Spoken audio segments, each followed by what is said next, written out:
Assalamu alaikum everyone. Welcome to the Codeless Programming YouTube channel. Last video में हम लोगों ने कंडीशनल स्टेटमेंट को डिस्कस किया था जिसके अंदर हमने इफ एंड एल्स इफ को डिस्कस किया था।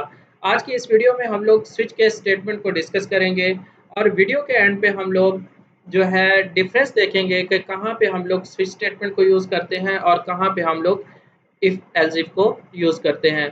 तो आज की इस वीडियो में हम लोग स्विच स्टेटमेंट को यूज़ करते हुए एक मेन्यू को भी डिज़ाइन करेंगे और एक अरिथमेटिक कैलकुलेटर भी बनाएंगे। तो चलिए वीडियो को स्टार्ट करते हैं। Switch case statement is used when we have multiple conditions and we need to perform different action based on the condition. Switch statement उस वक्त यूज होता है जब हमारे पास बहुत सारी कंडीशंस हो और हमने उस कंडीशन पे डिपेंड करते हुए डिफरेंट एक्शंस को परफॉर्म करना हो। तो डेफिनेशन को समझने के लिए हम लोग जो सिंटैक्स है स्विच स्टेटमेंट का उसको पहले डिस्कस कर लेते हैं, तो डेफिनेशन जो है आपको ऑटोमेटिकली क्लियर हो जाएगी। तो स्विच स्टेटमेंट के लिए जो कीवर्ड यूज़ होता है वो स्विच यूज़ होता है। उसके बाद ये इस ब्रैकेट्स के अंदर हम लोग वैल्यू पास करते हैं, यानी कि यहाँ पे एक्सप्रेशन की जगह यहाँ पे उसे वैल्यू पास की जाती है। अब वो वैल्यू होती क्या है, वो वैल्यू क्यों दी जाती है? वो वैल्यू इसलिए दी जाती है कि क्योंकि इस वैल्यू के ऊपर ही जो आगे केसेस है उन्होंने चलना होता है। यानी कि अगर यहाँ पे आपने वैल्यू जो है 1 पास की, अगर आपने जो वैल्यू एंटर की है वो 1 है, तो वो क्या करेगा, केस 1 को एग्जीक्यूट करेगा, केस 1 के अंदर आएगा और यहाँ पे जितनी भी लाइंस ऑफ कोड है उसको एग्जीक्यूट करने के बाद इस ब्रेक स्टेटमेंट को एग्जीक्यूट करेगा और यहाँ से प्रोग्राम टर्मिनेट करके बाहर आ जाएगा। यानी कि अगर आपका केस 1 ट्रू हो जाता है यहाँ पे, तो वो केस 2 की तरफ या उससे आगे जाएगा ही नहीं। ब्रेक स्टेटमेंट का यूज़ ही यही है कि जहाँ पे उसका केस ट्रू हो जाता है, तो वो अपना जो उसके अंदर ब्लॉक ऑफ कोड है उसको एग्जीक्यूट करेगा, फिर ब्रेक स्टेटमेंट एग्जीक्यूट होगी और इसको टर्मिनेट कर देगी। इस तरह अगर यहाँ पे जो वैल्यू आपने पास किया है वो 2 है, तो वो केस 2 को एग्जीक्यूट करेगा, केस 1 को एग्जीक्यूट ही नहीं करेगा। यहाँ पे आके वो चेक करेगा कि केस क्या उसकी जो वैल्यू है वो 2 है, नहीं है, क्योंकि ये वैल्यू 1 है तो वो इसको एग्जीक्यूट ही नहीं करेगा। फिर आ जाएगा वो इस केस को चेक करेगा, हाँ कि आया कि इसकी वैल्यू 2 है, हाँ इसकी वैल्यू 2 है, तो वो इसके अंदर जितना भी ब्लॉक ऑफ कोड है उसको एग्जीक्यूट करने के बाद इस ब्रेक स्टेटमेंट को चलाएगा और यहाँ से टर्मिनेट होके बाहर आ जाएगा। अगर यहाँ पे जो यूज़र ने वैल्यू एंटर की है वो 3 है, तो वो चेक करेगा कि केस 1 से इसकी वैल्यू मैच हुई, केस 1 के अंदर तो वैल्यू 1 है, सेम केस 2 में वैल्यू 2 है और जो यूज़र ने एंटर की है वैल्यू वो तो 3 है। जब इन केसेस में से उसकी वैल्यू मैच ना हुई, तो वो क्या करेगा, इस डिफ़ॉल्ट स्टेटमेंट को चलाने के बाद प्रोग्राम को टर्मिनेट कर देगा। तो अब ये ज़रूरी नहीं है कि यहाँ पे वैल्यू 1, 2, 3 या इस तरह की ही आप पास करें, ये आप पे डिपेंड करता है। अगर आप इस केस का नेम जो है ए कर दें, इसका नाम बी कर दें, तो भी यहाँ से अब आप जो है करैक्टर ए पास करेंगे तो ए केस एग्जीक्यूट होगा, अगर करैक्टर बी पास करेंगे तो बी केस एग्जीक्यूट होगा। सेम अगर आपने कोई और करैक्टर एंटर किया है तो वो डिफ़ॉल्ट स्टेटमेंट को एग्जीक्यूट करने के बाद बॉडी से बाहर आ जाएगा। तो स्विच स्टेटमेंट के अंदर मेजर 3 कॉन्सेप्ट हैं। एक स्विच कीवर्ड यूज़ होता है और उसको जो है हम लोग एक्सप्रेशन पास करते हैं। सेकंड, उसके अंदर केस होते बनते हैं। थर्ड, उसमें ब्रेक स्टेटमेंट का यूज़ होता है। अगर आप ब्रेक स्टेटमेंट का यूज़ नहीं करेंगे तो वो यहाँ पे जो है केस को टर्मिनेट नहीं करेगा, बल्कि वो केस बी को भी चलाएगा कि और इस तरह जितने भी आगे केसेस होंगे उनको चलाएगा। जहाँ तक उसको ब्रेक स्टेटमेंट नहीं मिलती वहाँ तक प्रोग्राम टर्मिनेट नहीं होगा। लेट्स सपोज़ अगर यहाँ पे आपने ब्रेक स्टेटमेंट नहीं लगाई और यहाँ पे आपने एक्सप्रेशन में वैल्यू ए पास किया, तो वो क्या करेगा, इस ए को भी एग्जीक्यूट करेगा, बी को भी एग्जीक्यूट करेगा, उसके बाद यहाँ पे उसको ब्रेक स्टेटमेंट मिली है तो यहाँ पे आके वो टर्मिनेट करेगा। तो ब्रेक स्टेटमेंट का यूज़ इसलिए बहुत ज़रूरी है। सेम अगर आप डिफ़ॉल्ट स्टेटमेंट का यूज़ करते हैं, तो अगर आपकी इनमें से कोई भी कंडीशन मैच नहीं होती, तो डिफ़ॉल्ट स्टेटमेंट में आप जो भी कोड लिखेंगे वो एग्जीक्यूट होने के बाद बाहर आ जाएगा। तो इसको हम लोग प्रैक्टिकली भी अप्लाई करते हैं, मैं यहाँ पे एक जो है मेन्यू डिज़ाइन करने की एग्जांपल रखी हुई है। तो यहाँ पे जो है ना 2 कंडीशंस हैं हमारे पास।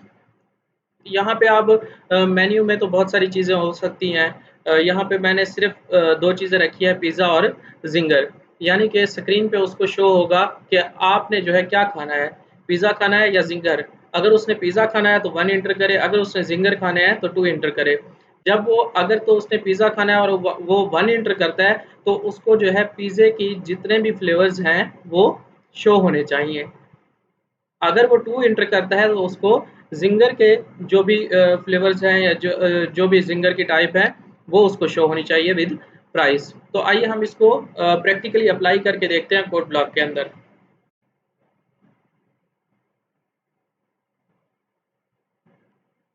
सबसे पहले मुझे इंटीजर टाइप का एक वेरिएबल चाहिए चॉइस नेम का, ताकि मैं यूज़र से उसकी चॉइस इनपुट करवा सकूँ। तो काउट पे मैं उसको चॉइस देता हूँ, 1 पे हमने रखा हुआ है पिज़्ज़ा, और बैकस्लैश एन के साथ लाइन चेंज, और 2 पे हमने रखा हुआ है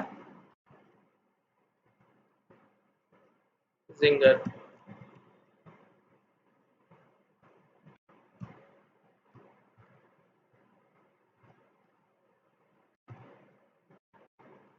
सी इन में हम लोग जो भी उसकी चॉइस है उसको रेट कर लेते हैं। अब यहाँ पे हम लोग करेंगे स्विच स्टेटमेंट का यूज़। तो मैं आपको पहले उसका स्ट्रक्चर अगेन दिखा देता हूँ स्विच स्टेटमेंट का। ये देखें, यहाँ पे सबसे पहले हमने कीवर्ड यूज़ करना है स्विच, उसके बाद उसकी ब्रैकेट के अंदर हमने वो एक्सप्रेशन पास करनी है जिसकी हमने बात की थी। हम यहाँ पे चॉइस को पास करेंगे। तो स्विच स्विच के अंदर देखें, उसी ब्रैकेट्स के अंदर जो है हम लोग चॉइस को पास कर देंगे।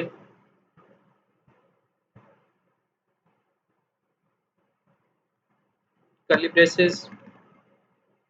अब यहाँ पे हम लोग बनाएंगे केस।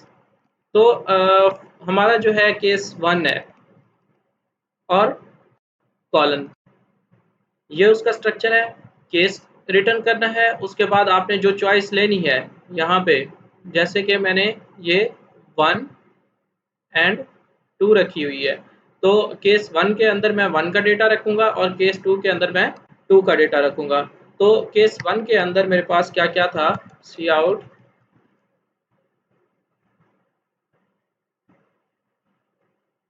मेरे पास पिज़्ज़े की जो डिफरेंट टाइप्स हैं, मैं उनको यहाँ पे शो करवाता हूँ।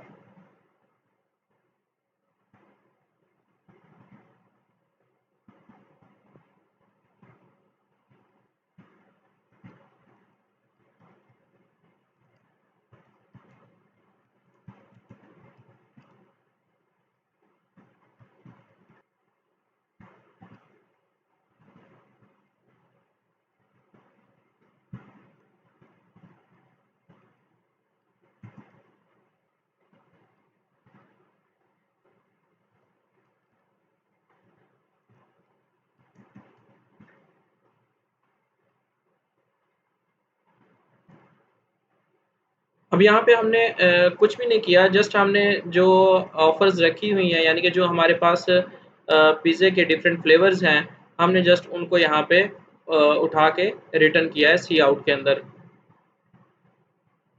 अब जब हमारे पास ये जो फ्लेवर्स हैं वो पूरे हो गए, यानी कि हमारे पास 4 फ्लेवर्स हैं केस 1 के अंदर और वो पूरे हो गए हैं, तो यहाँ पे मुझे ब्रेक स्टेटमेंट का यूज़ करना है, क्योंकि यहाँ पे हमारे पास पिज़्ज़ा की वैरायटी ख़त्म हो गई है।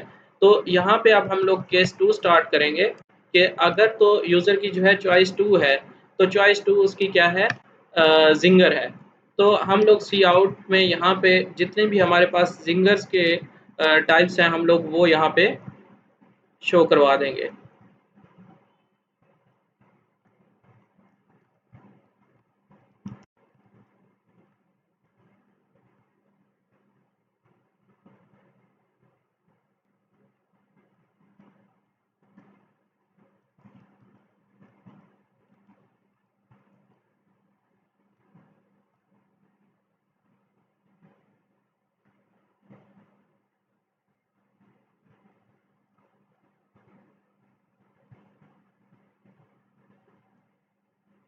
तो यहाँ पे भी अब हमने उठा के जो भी हमारे पास जिंगर के डिफरेंट टाइप्स थी वो हमने उठा के यहाँ पे प्रिंट करवा दी।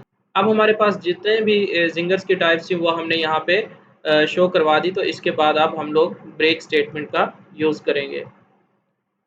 अगर जो यूज़र ने वैल्यू एंटर की है, यानी कि यूज़र ने जो चॉइस एंटर की है वो ना तो 1 है ना 2 है, उसने कोई और वैल्यू एंटर की है, तो यहाँ पे फिर हम डिफ़ॉल्ट स्टेटमेंट को चलाएँगे, जिसके अंदर हम एक मैसेज देंगे काउट इनवैलिड इनपुट।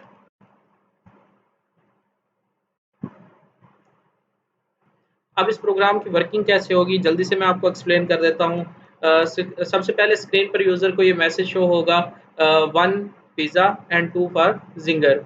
यानी कि अब जो भी यूज़र की चॉइस है, वो अपनी चॉइस एंटर करेगा। अगर तो यूज़र चॉइस एंटर करता है 1, तो इस चॉइस की वेरिएबल के अंदर 1 स्टोर होगा और वो 1 स्विच के पास चला जाएगा। अब स्विच स्टेटमेंट के अंदर आके वो पहले केस को रन करेगा, तो उसके अंदर जो उसको वैल्यू होगी चॉइस वाली वो 1 मिलेगी, तो ये इस केस के साथ मैच हो जाएगा। वो इसके अंदर आएगा और ये सारी सी आउट वाली स्टेटमेंट जो है डिस्प्ले करवाएगा। उसके बाद ब्रेक स्टेटमेंट को रन करेगा और यहाँ से टर्मिनेट होके बाहर आ जाएगा। तो अगर उसकी जो है चॉइस 2 आती है, तो यहाँ पे वही चॉइस वेरिएबल के अंदर जो है 2 स्टोर होगा। वो यहाँ पे केस 1 के साथ मैच करेगा, आया कि उसकी वैल्यू 1 है, जी नहीं वैल्यू तो 1 नहीं है, तो फिर क्या करेगा, इस सारे को स्किप करेगा और यहाँ पे केस 2 पे आ जाएगा। केस 2 पे आके उस तो वो चेक करेगा कि जो उसने वैल्यू एंटर की है वो 2 है। अगर 2 है तो क्या होगा, वो इसके अंदर आ जाएगा और जितना भी इसका कोड है सारे को डिस्प्ले करवाने के बाद वो ब्रेक स्टेटमेंट को एग्जीक्यूट करेगा और यहाँ से बाहर आ जाएगा। सेम अगर वो जो वैल्यू जो यूज़र ने जो चॉइस एंटर की है वो ना तो 1 है ना तो 2 है, उसने कुछ और ही एंटर किया है, तो वो सारे केसेस को चेक करने के बाद यहाँ पे डिफ़ॉल्ट पे आएगा और यहाँ पे इस मैसेज को शो करवा देगा कि इनवैलिड इनपुट। इसको रन करने के बाद वो यहाँ से बाहर आ जाएगा। तो चलिए इसको रन करके देखते हैं।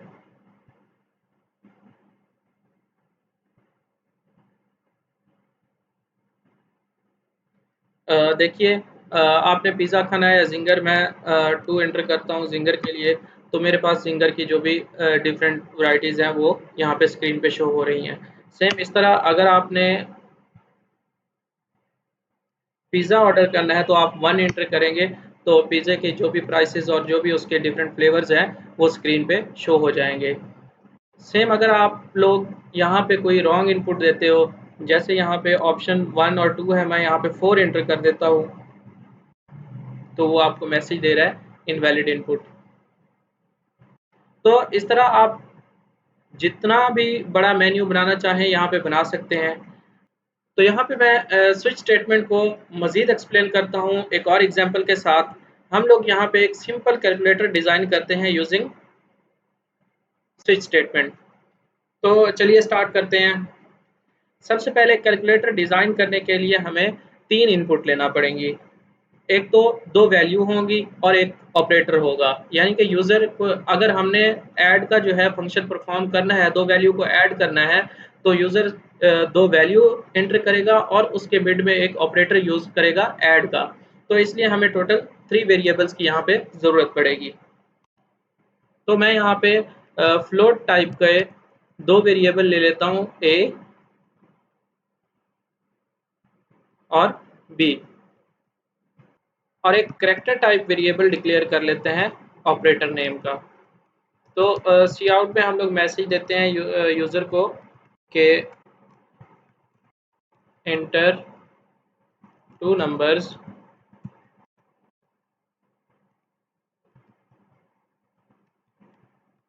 और सी इन में हम लोग उन दोनों नंबर्स को रीड कर लेते हैं। अब यहाँ पे एक और मैसेज देते हैं यूज़र को कि enter an operator.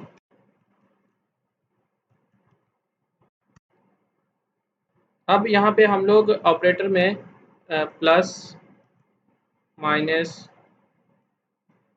Division and multiple का उसको ऑप्शन जो है डिस्प्ले करवा देते हैं। सी इनमें हम लोग ऑपरेटर को भी रीड कर लेते हैं। अब यूज़र ने जो वैल्यू एंटर करनी थी वो कर दी, उसने दो वैल्यू एंटर की हैं जो ए और बी के अंदर स्टोर हैं, और उसने एक ऑपरेटर एंटर किया है जो इस ऑपरेटर वेरिएबल के अंदर स्टोर है। अब यहाँ से हम लोग स्विच स्टेटमेंट का यूज़ करते हैं। तो स्विच के अंदर हम लोग ऑपरेटर को पास करेंगे जो भी यूज़र ने एंटर किया है। अब उस ऑपरेटर की बेस पे हम लोग इस पे ऑपरेशन परफॉर्म करेंगे, जैसा कि अब हम लोगों ने उस ऑपरेटर के केसेस बनाने हैं। जैसा कि मैं केस बना लेता हूँ पहले ऑपरेटर यानी कि प्लस का। तो जैसा कि करैक्टर को हम लोग सिंगल कोट्स के अंदर ही पास करते हैं, तो पहला केस मैंने प्लस का बना लिया।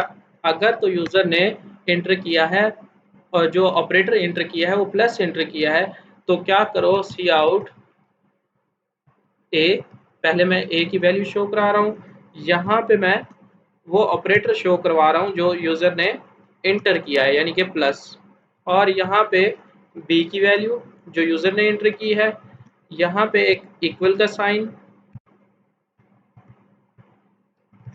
और यहाँ पे मैं वो ऑपरेशन परफॉर्म कर रहा हूँ जो यूज़र ने एंटर किया है। और अब यहाँ पे मैं एडिशन का जो है वो फंक्शन परफॉर्म कर रहा हूँ, क्योंकि यूज़र ने जो इनपुट दी है वो प्लस की दी है, तो इसका मतलब कि उसने कहा है कि मुझे दो वैल्यू ऐड करके उसका रिज़ल्ट शो करवाओ।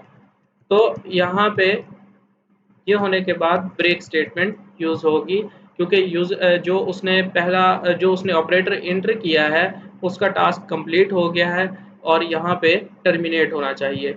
अब यहाँ पे अगर यूज़र ने जो है प्लस नहीं एंटर किया, हो सकता है उसने माइनस एंटर किया हो, तो हम लोग माइनस का केस बनाएंगे।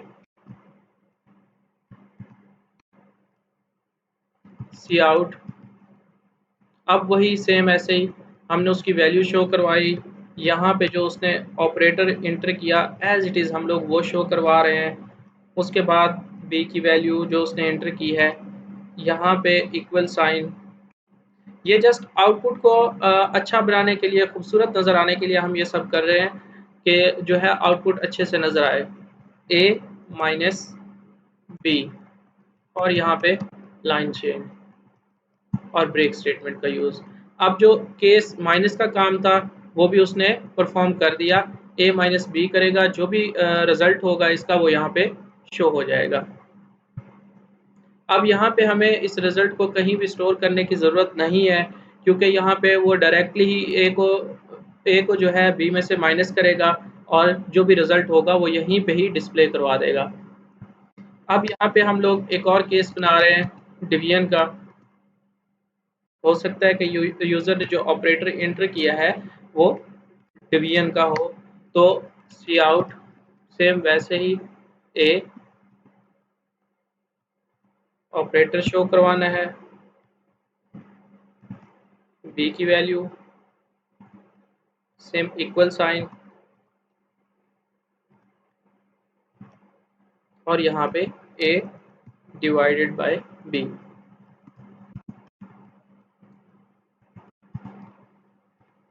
ब्रेक। अब एक और केस है मल्टीप्लिकेशन का हमारे पास। हो सकता है कि यूज़र ने जो एंटर किया हो वो मल्टीप्लाई का ऑपरेटर एंटर किया हो, तो मल्टीप्लाई साइन के बाद कॉलन और सी आउट, वैसे ही ए वैल्यू शो करवानी है। ये ऑपरेटर जो उसने एंटर किया है, यहाँ पे बी की वैल्यू इक्वल साइन हमने शो करवाना है, और ये मेजर टास्क है जो हमने परफॉर्म करना है, ए डिवाइडेड बाय बी, और यहाँ पे ब्रेक स्टेटमेंट का यूज़।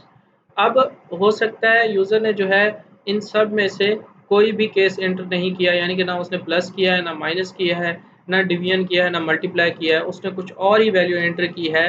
तो फिर यहाँ पे हम लोग एक डिफ़ॉल्ट स्टेटमेंट चलाएँगे जिसमें हम उसको मैसेज देंगे कि आपकी जो इनपुट है वो इनवैलिड है।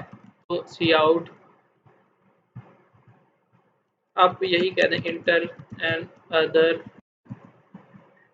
ऑपरेटर।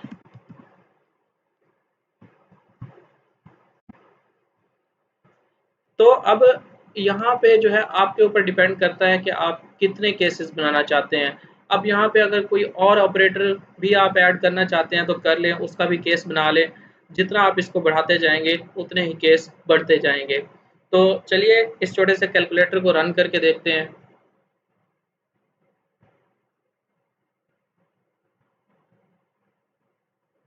इंटर टू नंबर, मैं 12 और 65.89 को एंटर कर रहा हूँ।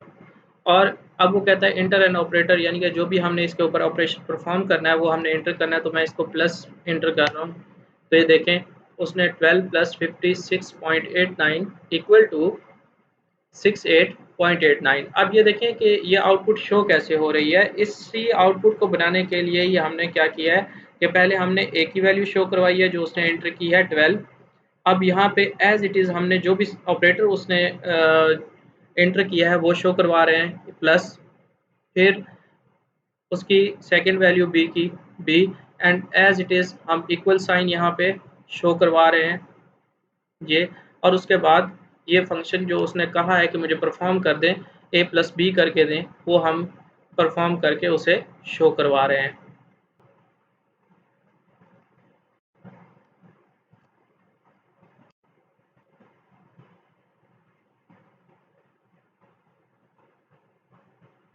सेम इस तरह अगर आप इसको कोई और फंक्शन परफॉर्म करने का कहेंगे तो वो भी करके देगा। जैसे 45 फर्स्ट वैल्यू एंटर की, सेकंड वैल्यू मैंने 6 एंटर की, और अब मैं इस पे ऑपरेटर एंटर कर रहा हूँ जैसे डिवीजन का।